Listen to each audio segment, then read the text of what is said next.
Ibu bapak, saudari-saudara, sobat Komsos yang terkasih dalam Kristus. Selamat berjumpa kembali dengan Renungan Minggu Komsos Gereja Santa Maria Immaculata, Paroki Tarakan. Kita hari ini memasuki Minggu Prapaskah yang kedua tahun C. Bacaan Injil yang akan kita renungkan diambil dari Injil Lukas bab 9 ayat 28b sampai dengan 36. Kutipan ini mengisahkan pengalaman 3 orang murid bersama dengan Yesus yang berdoa di Gunung Tabor. Pada saat mereka berada di atas gunung, wajah Yesus dan pakaian Yesus berubah, bersinar menjadi sangat terang. Pengalaman ketiga murid ini sungguh-sungguh membuat mereka terkagum-kagum dengan situasi yang mereka alami. Di sana, di atas Gunung Tabor itu, mereka juga melihat kehadiran Musa dan Elia. Lebih dari itu, mereka mendengar sebuah suara dari surga yang mengatakan bahwa Yesus adalah putra yang terpilih. Ibu bapak, saudari-saudara yang terkasih dalam Kristus, peristiwa Gunung Tabor sebetulnya merupakan sebuah pengalaman batin, pengalaman rohani yang dialami oleh murid-murid Yesus. Dasar dari pengalaman batin ini adalah pertanyaan, siapakah Yesus? Banyak orang mempunyai kesan berbeda-beda tentang Yesus. Bahkan Herodes pun bertanya-tanya, siapakah Yesus ini? Dia mengira Yesus ini adalah Yohanes yang telah dia bunuh dan sekarang bangkit lagi.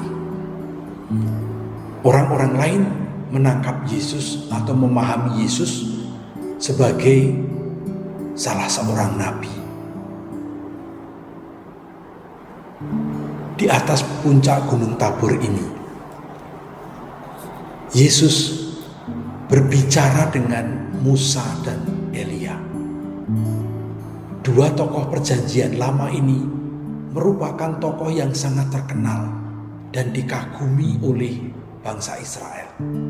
Musa, dia yang membawa bangsa Israel keluar dari tanah Mesir, keluar dari perbudakan, menjadi orang merdeka, menjadi bangsa merdeka. Perjalanan mereka dengan Musa di padang gurun 40 hari, 40 tahun. Sedangkan Elia mendapatkan pengalaman rohani, mengalami kemuliaan Tuhan di atas gunung Horeb. Dia pada waktu itu dikejar oleh Isabel dan akan dibunuh. Elia lari 40 hari sampai ke puncak Gunung Horeb, dan di sana dia berjumpa dengan Tuhan. Yesus di Gunung Tabor ini berbicara dengan Musa dan Elia tentang perjalanannya ke Yerusalem. Yang dipakai oleh Lukas adalah kata Exodus, keluaran. Seperti orang Mesir keluar dari orang Israel keluar dari tanah Mesir, demikian juga sekarang Yesus akan membawa keluar bangsa manusia dari perbudakan dosa. Inilah yang menjadi pokok pembicaraan. Inilah yang menjadi pusat permenungan. Inilah yang membuat Yesus hadir sebagai penebus umat manusia. Maka suara dari surga yang kita dengar di atas Gunung Tabor ini mengatakan, inilah anakku yang kupilih. Bukan hanya anakku yang kusayangi, tetapi anakku yang kupilih. Kupilih untuk apa? Untuk melakukan suatu tugas. Tugasnya apa? Tugasnya adalah membebaskan umat manusia dari perbudakan dosa. Yesus adalah Mesias. Dia yang turun ke dunia.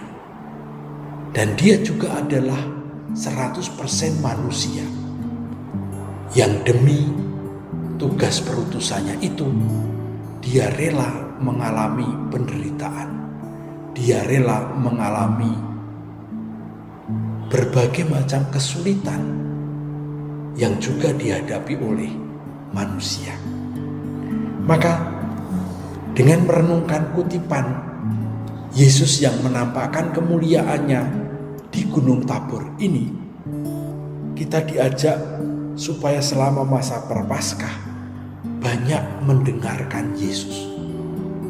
Seperti para rasul yang akhirnya mendapatkan pengalaman rohani, kita juga diminta untuk semakin mendengarkan Yesus, semakin dekat dengan Yesus.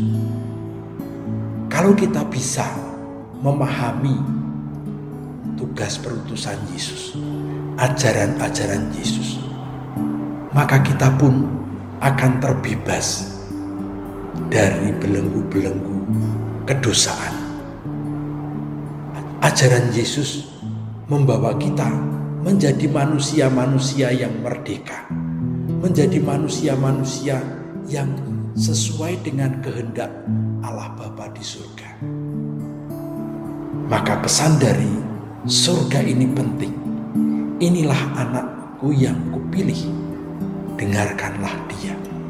Marilah kita selama masa Prapaskah ini dengan hati yang terbuka mendengarkan Yesus, supaya kita diubah olehnya dan supaya kita dibebaskan dari beban-beban yang membelenggu kita, yang membuat kita menjadi manusia yang tidak merdeka. Semoga masa Prapaskah ini sungguh membuat kita terbebas dari beban-beban dosa masa lalu. Tuhan memberkati kita. Amin.